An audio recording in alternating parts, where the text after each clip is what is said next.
il y a tout qui retombe sur toi, tu vois. Parce que quand tu prends cette décision, tu es sorti d'un camp où tu étais avant. Et si le maître du camp où tu étais, il n'est pas content. Je vais pas te laisser partir. Exactement. Shalom, shalom, bienvenue sur Holy Generation, le média chrétien francophone qui a pour vision de vivre une vie de sainteté, de bâtir une génération de jeunes qui veulent également s'engager dans la sainteté. Et nous faisons cela à travers plusieurs types de contenus que nous publions. Toutes les semaines, vous avez sur la chaîne YouTube des messages des hommes de Dieu que nous traduisons pour vous de l'anglais vers le français. Vous avez des messages de l'évêque David Olanei Oyedepo, des messages de l'apôtre Joshua Selman, Michael Oropo, pour ne citer que ces trois-là. Nous avons également des podcasts chrétiens en français comme celui-ci. Nous avons des films chrétiens, des séries chrétiennes, des courts-métrages chrétiens qui sont publiés toutes les semaines pour vous sur la chaîne YouTube de Holy Generation. Alors, aujourd'hui, dans le cadre de ce podcast, je reçois pour vous un invité spécial. C'est un frère, c'est un ami, c'est un pote, c'est un collègue, c'est un ami que j'ai appris à connaître depuis quelques moments. Et il fait de très belles choses qui m'inspirent personnellement et j'ai hâte, tout autant que vous, de découvrir son histoire. Alors, venez avec moi à la découverte de monsieur Nathan Sibefo. Salut Nathan, ça va? Salut Adi, ça va et toi? Super bien, que tu pètes la forme par la grâce de Dieu. Alors, est-ce que tu voudrais bien te présenter à nos spectateurs qui ne te connaissent pas? Qui est la personne derrière le prénom Nathan? Ok, je me présente, je m'appelle Nathan Sibefo, comme Adèle l'a dit. Je suis étudiant en troisième année de spécialité finance d'entreprise. Et par la grâce de Dieu, je poursuis mes études qui se déroulent très bien jusqu'à présent. Et je suis également membre de la Chapelle des Vainqueurs de Paris. Et voilà qui est Nathan. Alors, super. Merci. Voilà qui est Nathan, il vient de le dire. J'ai tellement de questions à te poser. J'ai du mal à choisir. La première que je m'en vais te poser, c'est... on voudrait savoir si tu es né chrétien, en fait. Alors, je dirais que la question, je la comprends pas trop, ou bien je dirais que elle a besoin d'une reformulation, parce que selon moi, on n'est pas chrétien, mais on le devient. Ok. Du coup, je reformule ma question, comme tu entends le dire, parce que ça devient très intéressant. J'ai hâte, je suis très excité. Je crois que cet entretien sera super enrichissant. Est-ce que tu es né dans une famille chrétienne? Oui, je suis Ok. né dans une famille chrétienne. Et du coup, tu estimes que tu n'es pas né chrétien, mais tu es né dans une famille chrétienne, c'est bien ça? Oui. D'accord. À quel moment es-tu donc devenu chrétien? Et pour toi, devenir chrétien, déjà, c'est quoi? Et à quel moment l'es-tu devenu? Je suis devenu chrétien lorsque j'ai accepté Jésus comme Seigneur et Sauveur D'accord. dans ma vie. Et ça, je l'ai fait, c'est vrai, je l'ai fait à plusieurs reprises, Ok. parce que la première fois que je l'ai fait, je n'avais pas la compréhension de ce que je faisais. Donc, Ok. je le faisais juste parce que j'ai été amené à le faire.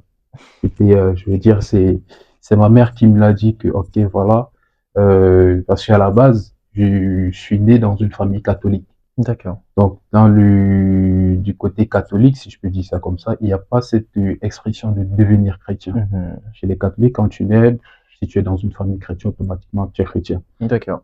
À la Chapelle des Vainqueurs, j'ai pu obtenir une compréhension différente. Parce que à la base, je savais pas ce que c'était que d'être chrétien, D'accord. véritablement. Et je l'ai accepté pour la première fois, je dirais quand j'avais 15 ans. D'accord. Et c'est à ce moment que j'ai accepté Jésus comme Seigneur et Sauveur dans ma vie, pour la première fois. Alors, c'est super intéressant ce que tu es en train de nous expliquer. Tu es né dans une famille chrétienne, mais c'est à tes 15 ans, pardon, que tu as accepté le Seigneur Jésus. Donc, du coup, j'ai envie de croire, enfin, j'ai des raisons de croire que de 0 à 15 ans, tu allais quand même à l'église. C'est bien Oui, ça? Mais oui, tu n'étais ouais. pas chrétien, genre, tu n'avais pas vraiment donné ta vie à Christ, tu n'étais pas consacré. Non. C'est bien ça? Oui, c'est Et bien ça. comment s'est passée cette période ou cette époque de ta vie, de tes 0 à 15 ans? Enfin, ça ressemblait à quoi? Être à l'église sans être en Christ, ça ressemble à quoi? Si je peux prendre un petit exemple, je me Vas-y. sentais comme une bouteille d'eau. J'étais comme une bouteille d'eau, mais vide. Oh là Donc là, j'allais à l'église, c'était la c'est bouteille puissant. représente mon corps. Ok. C'était juste mon corps, mais à l'intérieur, c'était vide. Il y avait Wow. rien. Il y Wow. avait que mon enveloppe charnelle qui était présent à l'église. De mes 0 à 15 ans, j'allais à l'église juste parce que, ok, il y a les parents, on te lève, on te réveille le matin, le dimanche, c'est l'heure d'aller à l'église. Oui. tu y vas, pendant la prédication, tu dors même, tu vois, Mm. ton esprit n'est pas présent. Mm. Et voilà, c'est l'expérience que j'ai eue de mes 0 à 15 ans jusqu'à ce que je comprenne, jusqu'à ce que j'ai la connaissance véritable de ce que c'est. Mais à 15 ans, je n'ai pas eu cette connaissance immédiatement. D'accord. À 15 ans, je l'ai fait parce que bon, j'ai expérimenté selon voilà les petites challenges que j'avais déjà à cet âge. Mhm. J'ai compris que j'avais besoin de Dieu dans ma vie. C'est pour cela que voilà, j'ai pris cet engagement de le faire à cet âge-là. Ok, tu as pris l'engagement de le faire à 15 ans, mais on peut dire, en fait, de ce que j'entends, c'était un peu fragile parce Oui, que ça ne tenait pas sur une compréhension hyper profonde de ce que c'était et de ce que oui. cela représentait pour toi. Bon, à quel moment tu l'as repris et tu l'as fait d'une manière, enfin, en toute connaissance de cause, en sachant ce que tu es en train de faire, en sachant que étais en train vraiment de te donner entièrement à Christ. Ça, c'était à quel moment? Et qu'est-ce qui a poussé, qu'est-ce qui a conduit à cela? Ok, la deuxième fois, c'était en 2022, D'accord, lorsque j'étais à l'université, en deuxième année d'université. d'accord. Et ce qui m'a poussé à le faire, c'est parce que déjà la première fois quand je l'ai fait, c'était un petit défi, on peut dire ça comme ça, mais en 2022, ces défis-là sont intensifiés, c'est devenu complètement autre chose. Moi, je pouvais Attends. plus. Ça me fait un peu rire parce que la première fois c'était en 2015 Ouais. et tu avais quel âge? En 2015, j'avais 13 ans. Bah, tu Voilà. rencontrais quoi comme défi à l'âge de 13 ans? Parce que pour moi, si tu veux, à l'âge de 13 ans, moi, mes défis, c'est, enfin, à un moment, je veux du biscuit, j'ai pas d'argent pour ça, donc tu me donnes 100 francs ou 150 francs CFA pour que j'aille me prendre un biscuit, un truc comme ça, tu vois. J'avais pas de défis qui auraient pu me pousser à aller chercher Christ, tu vois. Enfin, quels sont les défis qui t'ont poussé à redonner ta vie à Christ en 2022, du coup?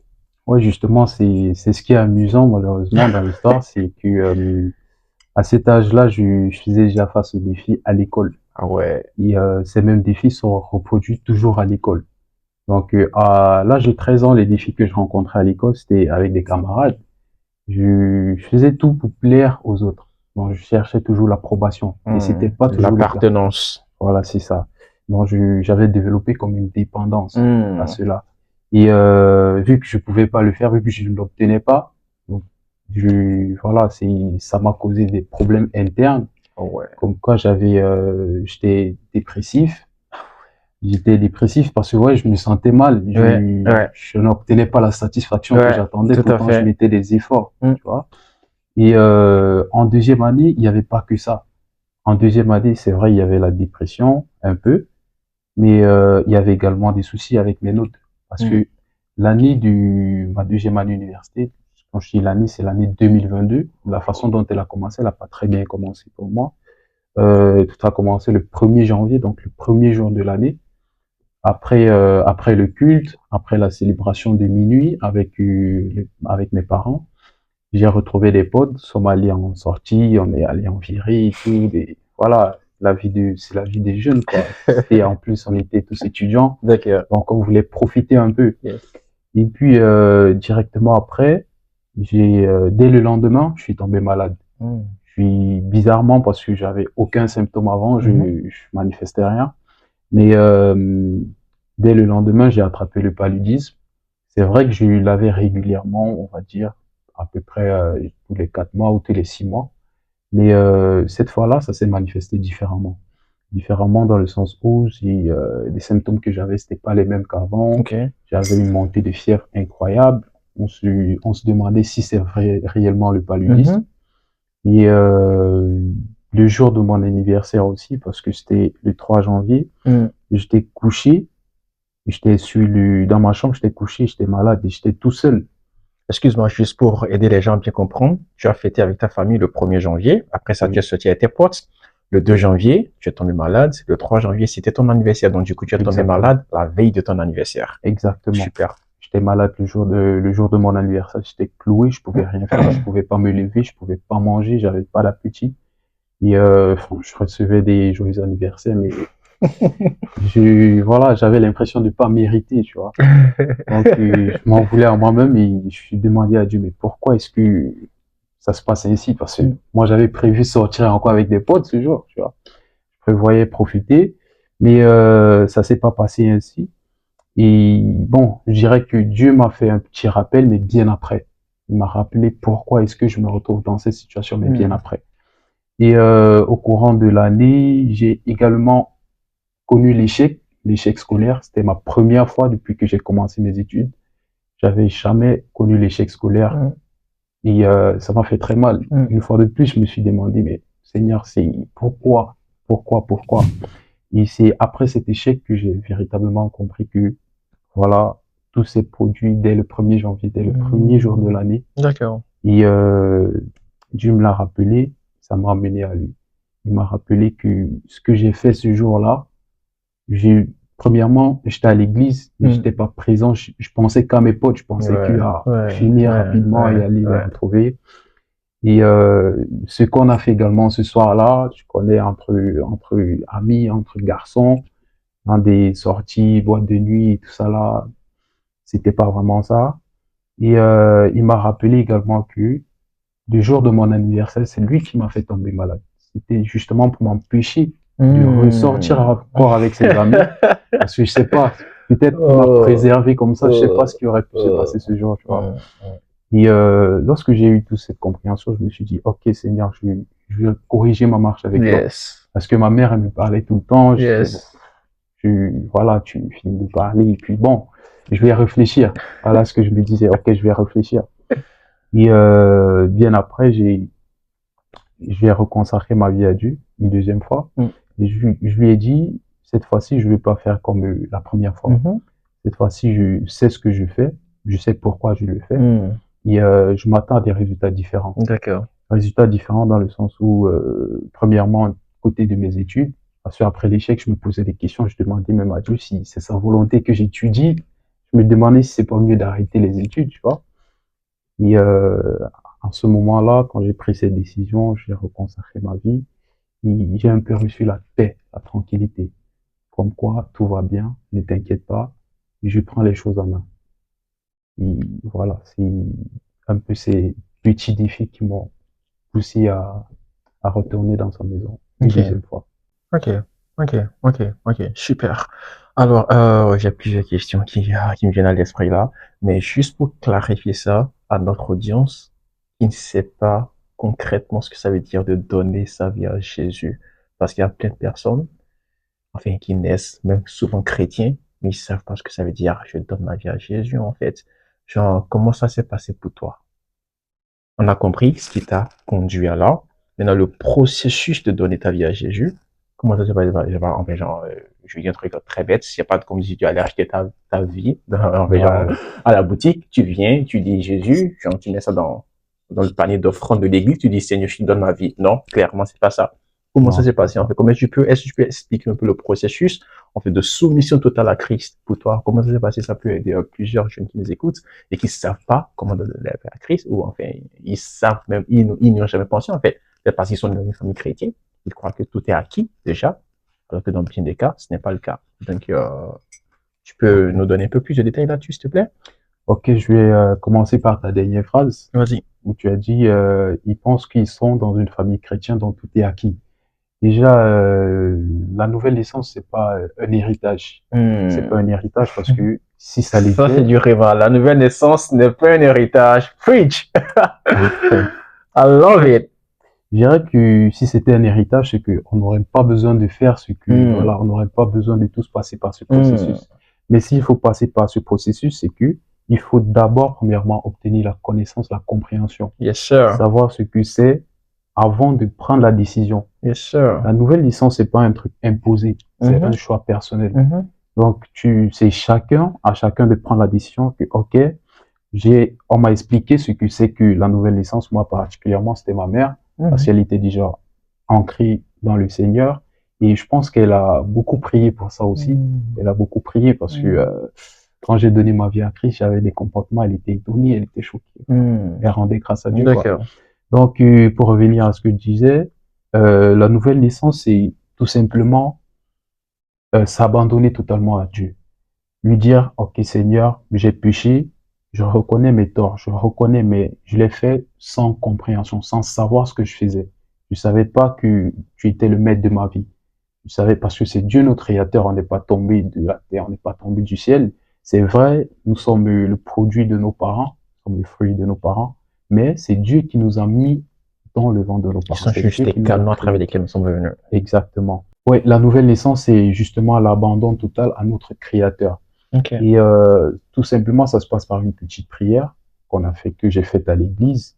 J'ai reconnu devant les hommes et devant Dieu mes péchés et j'ai accepté qu'il entre dans ma vie. Hmm. Qu'il entre, c'est dans mon cœur, parce que c'est avec le cœur qu'on communique avec Dieu.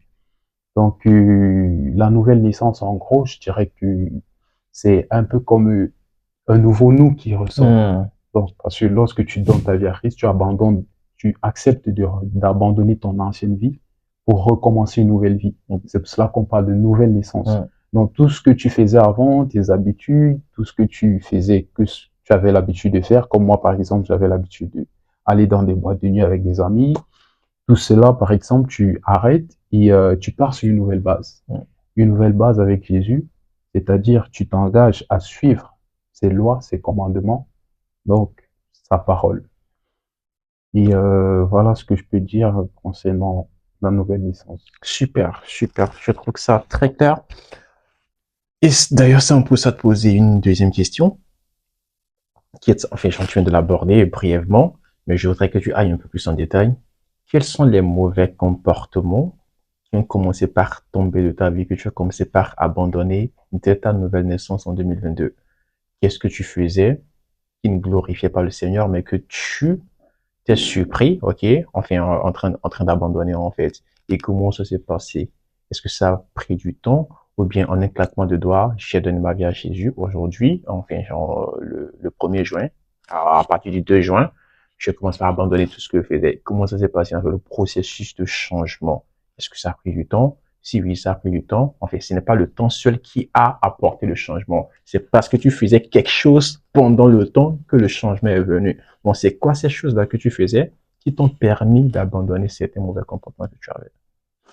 Ok, comme je l'ai dit, moi, c'était beaucoup les fréquentations que j'avais, parce que durant pratiquement tout mon cycle d'études, c'est-à-dire bon, je dirais à partir du collège jusqu'à l'université, j'avais, la plupart de mes camarades étaient plus âgés que moi, donc ce qui fait qu'ils avaient déjà, entre autres, des expériences que moi je Yes, n'avais pas oui, je encore. vois.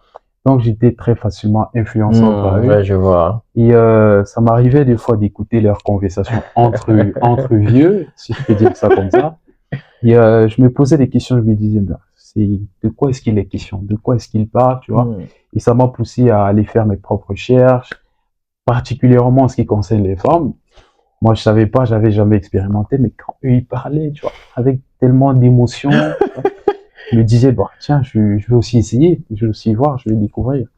Et dès ma nouvelle licence, ce qui a changé, c'était déjà mes fréquentations. Hmm.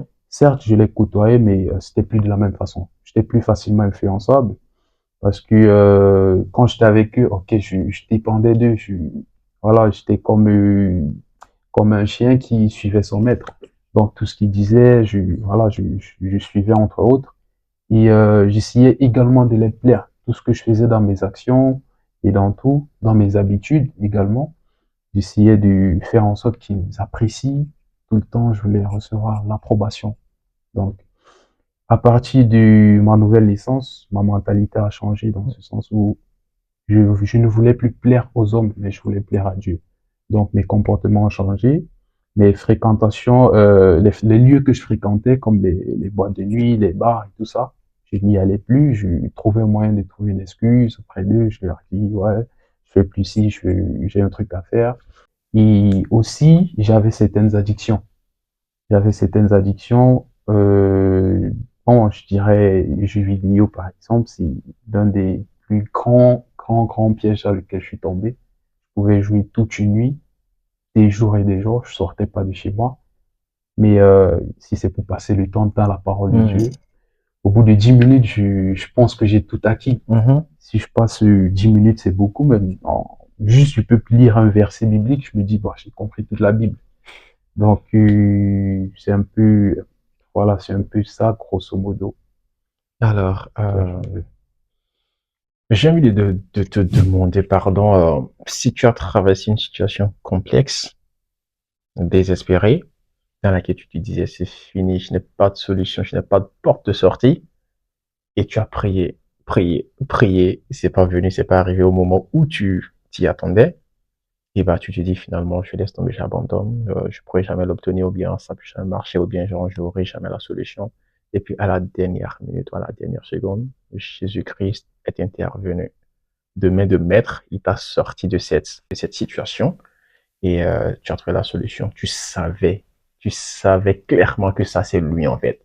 En fait, genre, il y avait personne qui aurait pu le faire à ce moment-là.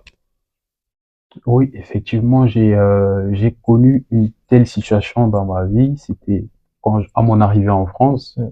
Quand je suis arrivé, déjà, enfin, pour épargner un peu la longue histoire, mon arrivée ne s'est pas très bien, s'est pas déroulée comme sur les roulettes. Mais dès la première année, au bout de ma première année, vu que je devais renouveler mon titre de séjour, par exemple, j'ai traversé une situation difficile où j'ai pas renouvelé mon titre de séjour à temps. Je l'ai renouvelé 2 mois après que ça avait déjà expiré. Mais c'était dû à quoi? C'était pas juste dû au fait que j'avais pas tout ce qui était requis. C'est que j'avais commis des erreurs par le passé qui m'ont rattrapé. J'ai pas écouté ce que mes frères me disaient, j'ai pas écouté les conseils. Mes frères m'ont conseillé à mon arrivée que voilà comment il faut marcher, voilà ce qu'il faut faire. Et moi, malgré que, avant de quitter le pays, j'avais déjà donné ma vie à Christ, je m'étais engagé, je m'étais dévoué à marcher selon sa volonté. À mon arrivée, j'avais une pensée, c'était de, voilà, profiter de la vie, profiter, je voulais vraiment m'amuser. Je me suis dit, bon, je suis dans un cadre différent, je dois m'amuser de façon différente, tu vois. Donc, je me suis laissé emporter par la distraction et je pensais pas à ce renouvellement-là. C'est au bout de quelques mois avant l'expiration que j'ai commencé à réfléchir que qu'est-ce qu'il faut faire, qu'est-ce qu'il faut faire. Et il faut savoir que je travaille pas également. Donc, j'ai pu, par la grâce de Dieu, renouveler mon titre de séjour avec l'aide de plusieurs personnes. Mais dans l'attente du nouveau titre, c'était la période, je dirais, la plus sombre que j'ai vécue. Parce qu'il faut savoir qu'en France, quand tu n'as pas de titre de séjour, tu peux pas travailler. Si tu travailles pas, ça veut dire que tu as plus d'entrée d'argent, tu peux plus payer ton loyer, tu n'as plus de quoi même acheter à manger, tu vois. Et ça, j'ai vécu cette situation pendant 6 mois. Waouh. Et là où j'ai su que Dieu était présent, parce que quand ça s'est produit comme ça, je me suis dit, Seigneur, j'ai fauté, à la base j'ai fauté, mais là, je reconnais mon tort. Tu es un Dieu miséricordieux, tu ne gardes rien sur le cœur, tu pardonnes tout. Je me suis excusé, j'ai demandé pardon à Dieu, je veux dire, et j'ai su qu'il m'a pardonné parce que pendant cette période, pendant ces moments difficiles, il s'est manifesté. Il s'est manifesté dans le sens où malgré que je travaillais pas, malgré que j'avais pas de ressources, malgré que j'étais tout seul, j'avais pas de famille et tout, je me suis jamais endormi un jour sans avoir de quoi manger, sans avoir de quoi mettre sous la dent. Dieu a toujours pourvu d'une manière ou d'une autre, même sans que je demande. Il y a des personnes qui sont venues vers moi, parce que moi, je m'ouvre pas facilement à des gens et tout. Et il a permis que je puisse avoir de quoi manger. J'avais également un toit sur lequel je pouvais dormir. Je sais pas comment ça s'est passé, mais mon propriétaire a été très compréhensif. Mm. J'ai passé 6 mois sans payer mon loyer. Waouh. Ce qui est vraiment, je sais pas, j'ai dit cela à quelques personnes, ils étaient choqués. 6 mois en France. En fait, C'est à Paris. à Paris en plus, Pas- en c'est pas dans Île-de-France. une province, en fait. six Ça, mois à Paris sans payer ton loyer. Et ouais. le propriétaire n'était pas Le méchant propriétaire vers toi. il était très clément. Au contraire, Mm. il me proposait des solutions. Comment est-ce que tu pourras Mm. payer après? Voilà. Mm. Je me suis dit, franchement, Dieu est dans cette histoire. Dieu Ouais. est dans ça. Et je sais qu'il va m'apporter une solution. Et il s'est manifesté lorsque j'ai également pris la décision, vu que je faisais plus rien, j'allais que à l'école, et j'allais pas tous les jours. J'ai décidé de m'engager dans le bénévolat. Mm. Donc, j'ai fait le bénévolat et c'est durant ce bénévolat que Dieu s'est manifesté. Le bénévolat, c'était où? Le bénévolat, c'était à l'église. Ok. C'était à l'église et je suis passé par là également ça a constitué également mon stage. Donc, D'accord. à la base, je Ok. partais pour le Ok. bénévolat. Mais Dieu a permis à ce que par ce bénévolat, je puisse signer ma convention de De stage. stage. Donc, côté école, il a validé. Oui. Et Côté propriétaire, il a validé. côté propriétaire, il a validé Côté exactement. nourriture, il a validé parce que Voilà. les frères venaient te donner, voilà, ce dont tu avais Exactement. besoin, pile poil au moment. Tu vois, tellement, il y en a tellement, j'ai du mal à me rappeler. Tu vois. Et aussi, le deuxième côté, le point où je l'attendais vraiment, c'était pour mon titre de séjour. Clairement. Et une fois que j'ai commencé le bénévolat, au bout de quelques semaines, il s'est manifesté. J'ai eu un retour de la préfecture, comme quoi mon titre de séjour, ils ont commencé à étudier et ils ont donné une attestation de décision favorable. Wow. Et après ça, il fallait que j'attende le récépissé, il fallait que j'attende au moins la première, première récépissé qui confirme que je peux reprendre le travail. J'espérais en ça, et une semaine après, la préfecture m'appelle que mon titre de séjour est disponible. Wow. De venir chercher. Wow. Wow. Wow. Franchement, je sais pas, j'ai Wow. littéralement fondu en larmes. Wow. Seigneur, malgré tout ce que j'ai fait, tu continues d'agir à ce point dans ma vie. Tu vois. Wow. Et voilà, c'est au bout de ça, quand j'ai reçu cela, j'ai pu reprendre mes activités normalement. Je n'ai pas abandonné mon service à Dieu, parce que le bénévolat que je faisais, c'était pour le servir dans sa maison. Et je l'ai pas abandonné, je suis allé jusqu'au bout. Et malgré la bénédiction, je l'ai pas abandonné. Je suis resté ferme. J'ai tenu ferme. Et je lui rends grâce jusqu'aujourd'hui. C'est important de préciser cela parce que malheureusement, plusieurs personnes servent Dieu. Au bout d'un moment, ils obtiennent une bénédiction. Dès qu'ils l'ont, Seigneur, à la prochaine en fait. C'est un peu comme ils vont au supermarché acheter un truc, ils obtiennent ce qu'ils veulent, ils quittent le supermarché, ils s'en vont. Alors que lorsque Dieu est béni comme ça, enfin, une fois que tu te détaches, tu te déconnectes de la source de la bénédiction, tu n'es plus en sécurité en fait. C'est très important. Justement, pour transitionner, je te pose la prochaine question parce que tu as dit que tu n'as pas abandonné Dieu après la bénédiction.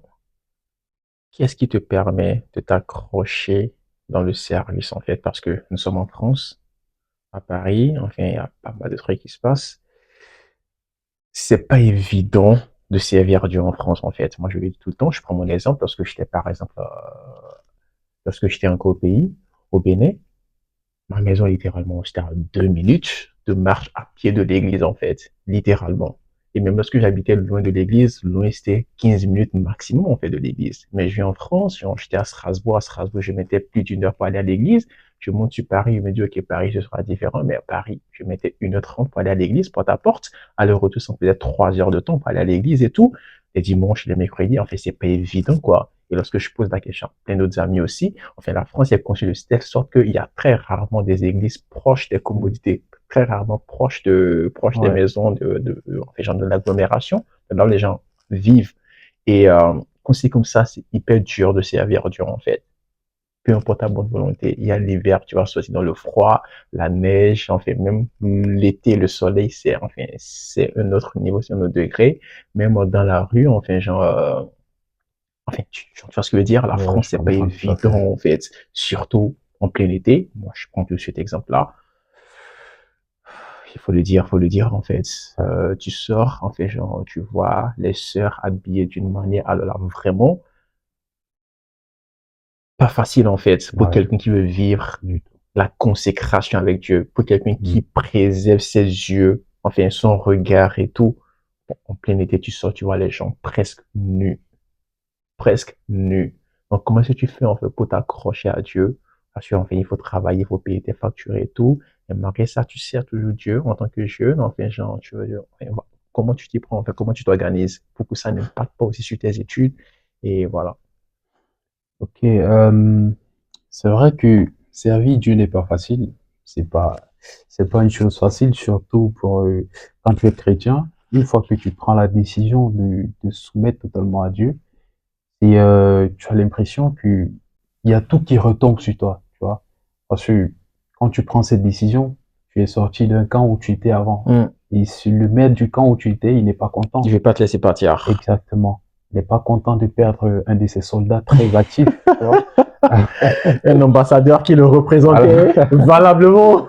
Malheureusement. Malheureusement. Donc, et heureusement pour toi maintenant. Heureusement. heureusement, Dieu est Dieu. Yes. Donc, c'est pas du tout évident, c'est pas du tout évident. Pour ma part, le bénévolat que je faisais, j'allais à l'église, voilà, c'était à des milliers de kilomètres, je devais prendre la colline, alors, c'était pas du tout facile. Mais je savais ce que je recherchais, je Hmm. savais ce qu'il y avait dans ce service-là. J'avais obtenu la connaissance Hmm. nécessaire pour savoir ce qu'il y a dans ce service parce Hmm. que les services que je rends, c'est pas à l'église que je rends, c'est pas au Hmm. pasteur, c'est Hmm. pas, Hmm. Hmm. c'est à Hmm. personne que je Hmm. rends, c'est à Dieu que je rends ce service. Yes, sir. Donc, une fois que j'ai compris ça, Mhm. je me suis dit, malgré les circonstances, peu importe ce qu'il arrive, c'est vrai, l'église n'est pas proche, ça ne favorise pas. Je me donnais les moyens. Je me donnais les moyens parce que mon père m'a toujours dit que lorsque tu veux quelque chose, tu te donnes les moyens pour l'obtenir. C'est ça. Donc, je me donnais tous les moyens pour obtenir, pour assurer ce service. Parce que lorsque j'ai pris cet engagement de servir, c'est un peu comme un contrat que j'ai signé. Je suis obligé d'aller jusqu'au bout du contrat, tu vois. Hallelujah. Je peux Yes. pas, c'est pas un contrat à durée déterminée ou une intérim, non. C'est un contrat pour la vie. Et voilà, c'est vrai qu'il y a des moments où tu tombes et tu te relèves par la grâce de Dieu. Et servir Dieu, ça vient du cœur. Si tu n'as pas à cœur, tu vas tomber. Parce que c'est clair que les hommes sont tentés, même le pasteur, il est tenté.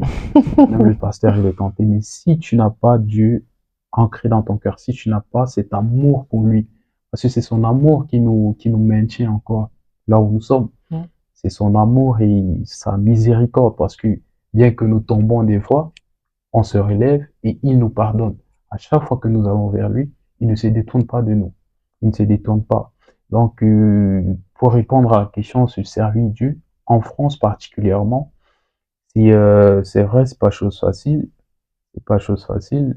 J'avoue que moi-même, j'ai beaucoup été challengé là-dessus.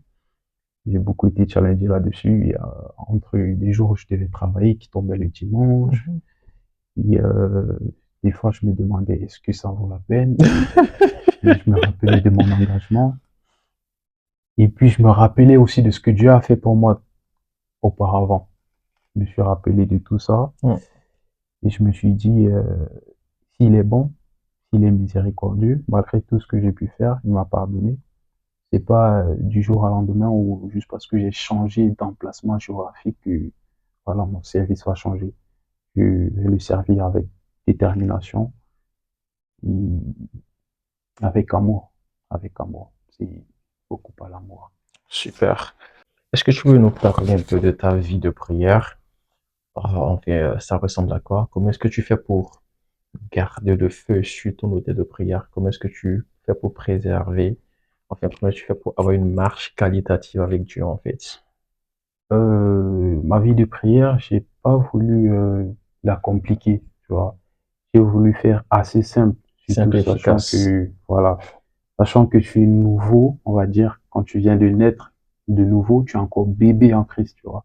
Donc, j'ai voulu poser les premiers pas comme un bébé. Donc, commencer premièrement par lire au moins un verset par jour, le matin, lire le soir avant de me coucher. D'ailleurs, c'est ce que mes parents, j'avais cette habitude avec mes parents, mais quand je suis devenu indépendant, je l'ai perdu, entre autres. Donc, j'ai décidé de reprendre un peu cette vie-là. Et concernant mes études personnelles, ma méditation personnelle, c'est vrai, j'avais pas toujours la possibilité de le faire tous les jours, tout le temps, parce que bon, tu peux rentrer de l'école ou du travail un jour, tu es fatigué, tu, tu te laisses emporter par la fatigue. Mais je me suis organisé de la sorte. J'ai fait un emploi de temps. Parce que je me dis, sur la base de d'un emploi de temps que voilà, tu peux agir avec efficacité. Donc, j'ai fait un petit emploi de temps que j'ai affiché dans ma chambre.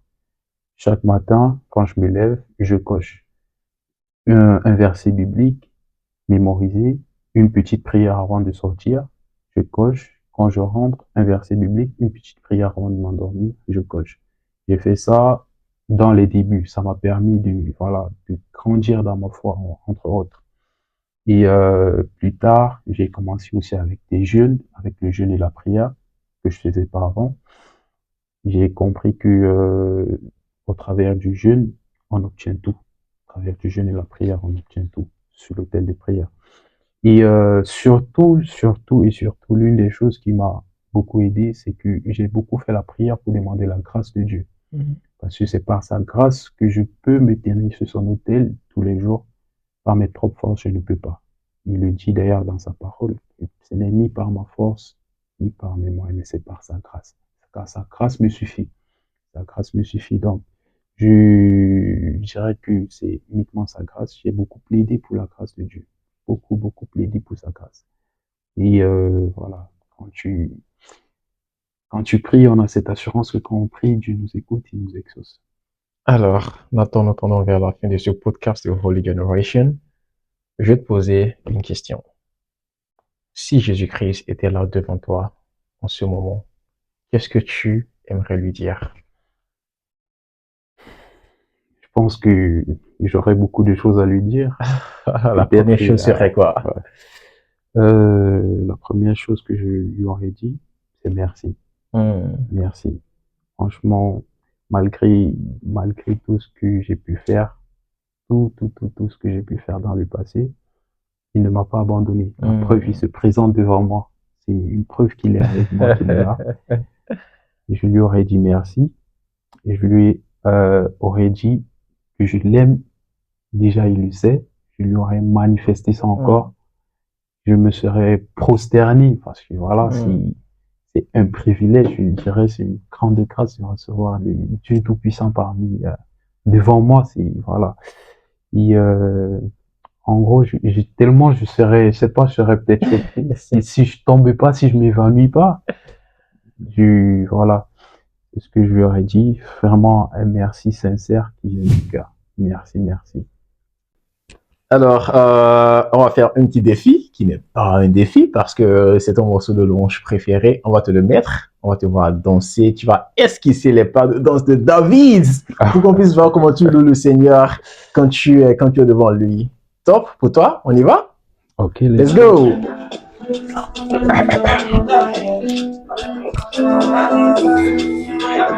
Faut avancer un peu.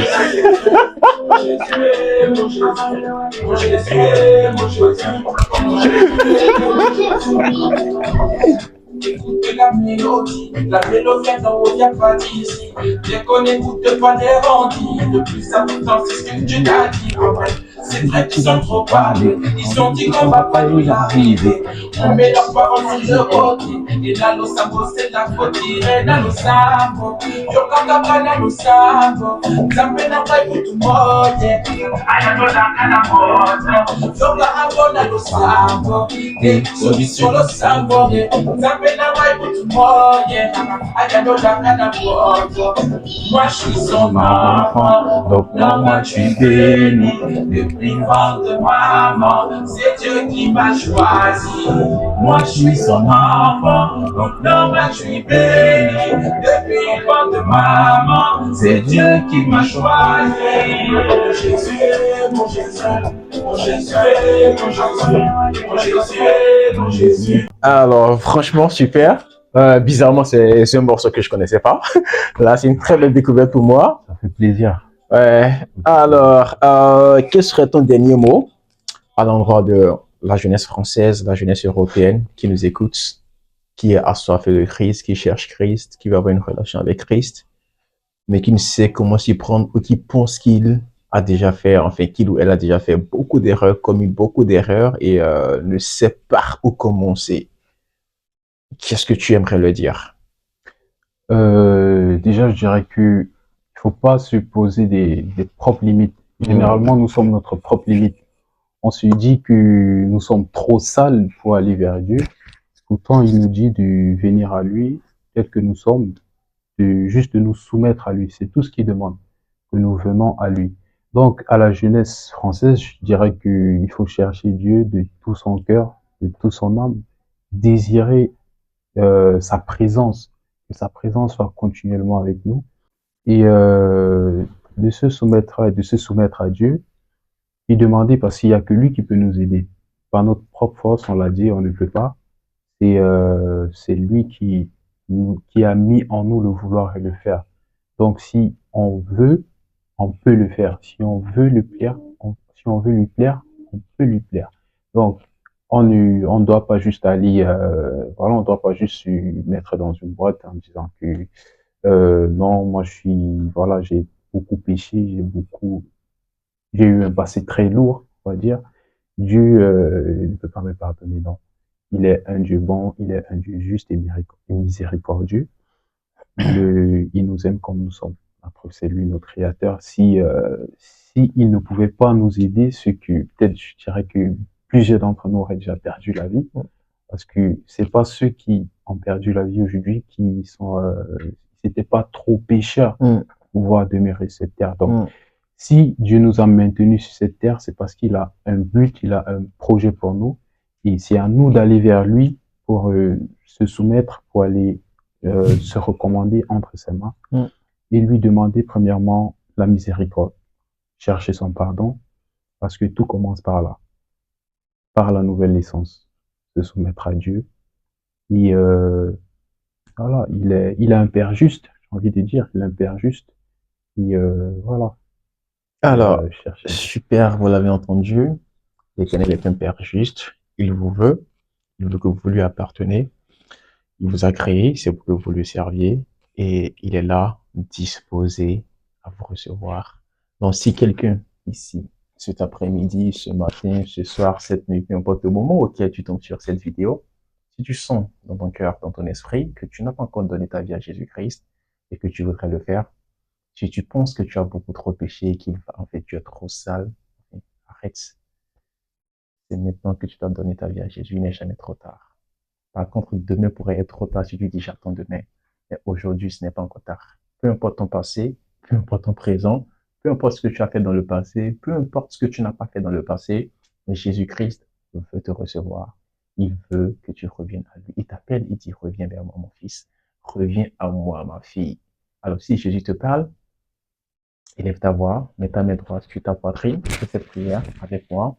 Dis Seigneur Jésus, je te reconnais comme mon Seigneur et Sauveur personnel. Je sais que tu es venu sur la terre et que tu es mort pour moi. À partir de cet instant, je t'accepte comme mon Seigneur et Sauveur personnel. Je veux t'appartenir tous les jours de ma vie. Je veux te servir tous les jours de ma vie. Je veux t'adorer toi seul tous les jours de ma vie. Je me donne entièrement à toi, papa. Je t'aime plus que tout. Merci de m'accepter dans ta maison. Merci de m'accepter dans ton royaume. Au nom puissant de Jésus, nous avons prié. Amen. Alors voilà, peu importe ton passé, peu importe ton présent, si tu as pu transformer la vie de Nathan, il peut aussi le faire pour toi. Merci de nous avoir suivis. C'était Holy Generation, la génération mise à part pour Jésus. À la prochaine.